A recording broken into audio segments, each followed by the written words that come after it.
The Russian invasion of Ukraine has been a long and bloody conflict, with the Ukrainian army struggling to defend their homeland against the vastly superior Russian forces. At the start of the invasion, Ukraine had only around 2,500 armored vehicles, most of which were Soviet-era models that were vastly outclassed by their Russian counterparts. The Ukrainian military found itself at a severe disadvantage, with much older and less capable equipment putting them at a serious risk. However, the tide of the conflict began to change with the arrival of hundreds of Western anti-tank missiles, which helped to shift the balance in favor of the Ukrainian army. The defensive nature of the initial invasion, combined with the increased firepower provided by the anti-tank missiles, allowed Ukraine to take significant losses without succumbing to defeat. Despite the gains made by Ukraine, they were still suffering catastrophic losses in terms of their total fleet, with some estimates putting the figure as high as 100% of their starting vehicles being destroyed, damaged, or captured. Despite this, the Ukrainian army was able to quickly regain some of its strength, thanks to the hordes of vehicles left behind by retreating Russian soldiers. In a strange turn of events, Russia became the largest donor of military aid to Ukraine, providing the Ukrainian army with a much-needed boost. However, Ukraine's small arms industry and its limited number of defense plants made it impossible for them to manufacture their own armored vehicles in large numbers. The taking of important industrial cities in the east further hampered Ukraine's ability to produce their own equipment, putting them in a difficult position. At the start of the war, the West was uncertain of Ukraine's ability to withstand the Russian invasion, with many believing that the country would fall within a matter of days or weeks. This is why the Western nations were slow to provide military aid, as they believed that sending equipment to an army that was inevitably going to lose was a waste of resources. The Western strategy at the start of the war was to make the Russian army suffer as much as possible, without believing that the conflict could be truly stopped. This strategy proved to be successful, with man-portable anti-tank missiles and air defense systems decimating the Russian armored forces and taking a massive toll on their attack helicopter fleet. The combat environment became so deadly for Russian helicopters that even today, the feared Ka-52 attack chopper is only used as an inaccurate aerial artillery platform, forced to launch volleys of rockets from a safe distance outside the range of enemy anti-tank missiles. As the world watched the events unfold in Ukraine, a country, previously thought to be a pushover for the Russian military, was holding its own and even managing to inflict significant damage. The realization that Ukraine could not only hold its ground but also force Russia to settle for a limited victory sent shockwaves through the international community. The call for heavy combat systems was finally answered, though the results were less than satisfactory.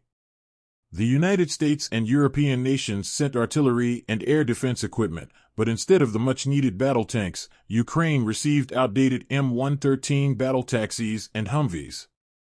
The Western world was intimidated by Putin's nuclear rhetoric, a self-deterrent cycle that the Russian leader had engineered from the start.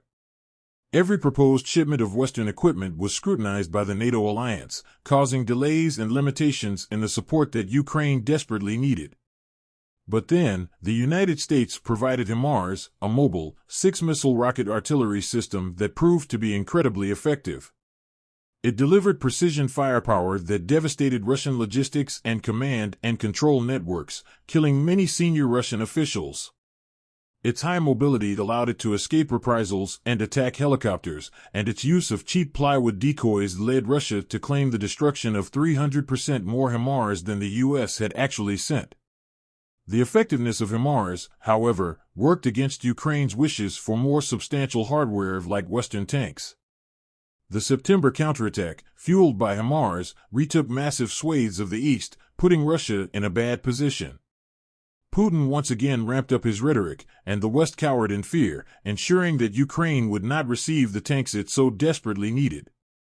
But the world was failing to take into account the fact that Putin had already escalated multiple times in his war against Ukraine. His nuclear rhetoric was just saber-rattling, meant to scare the Western world. Putin was not stupid enough to turn the losing war nuclear, as the U.S. had promised catastrophic conventional consequences. The West was finally realizing that they needed to act soon to prevent the gains made in September from being completely reversed in the coming spring. Poland, being located closest to the conflict zone and having a history of being invaded by foreign forces, was one of the first countries to offer its Leopard 2 tanks to Ukraine. However, due to the fact that the Leopard 2s were manufactured in Germany and exported under license, Poland needed to secure permission from Germany to send the tanks to Ukraine as a term of its purchase agreement with Germany. This was also important to ensure the availability of replacement parts for repairs and maintenance. Germany was hesitant, much like the rest of the Western nations, to provide heavy equipment as they did not want to be blamed for any potential escalation. Meanwhile, Putin was causing immense damage to Ukraine and the Western leaders were hesitating to offer support. That was until Britain stepped forward and offered an entire squadron of its Challenger 2 tanks to Ukraine. This move immediately sparked a wave of criticism from the Kremlin, with Russian Federation spokesman Dmitry Peskov promising that the Challenger 2s would burn just like the rest. However, the Challenger 2s are known for their legendary ability to withstand damage and are considered one of the best armored main battle tanks in the world. This move put pressure on Germany to allow the export of NATO Leopard 2s to Ukraine as well. The Leopard 2 is an integral piece of equipment for Ukraine as there are approximately 2,000 Leopard 2s across Europe in the various EU militaries.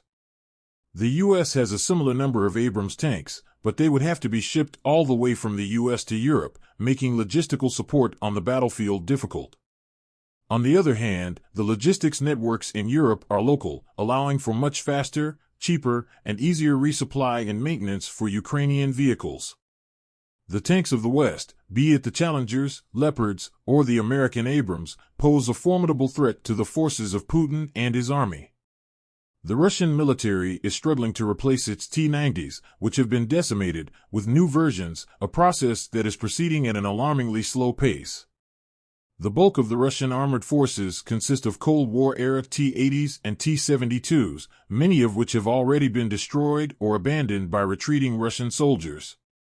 This means that the Russian tankers are left to face the prospect of engaging in combat with semi-modern Western tanks, a scenario that was played out during the First Gulf War in the early 90s.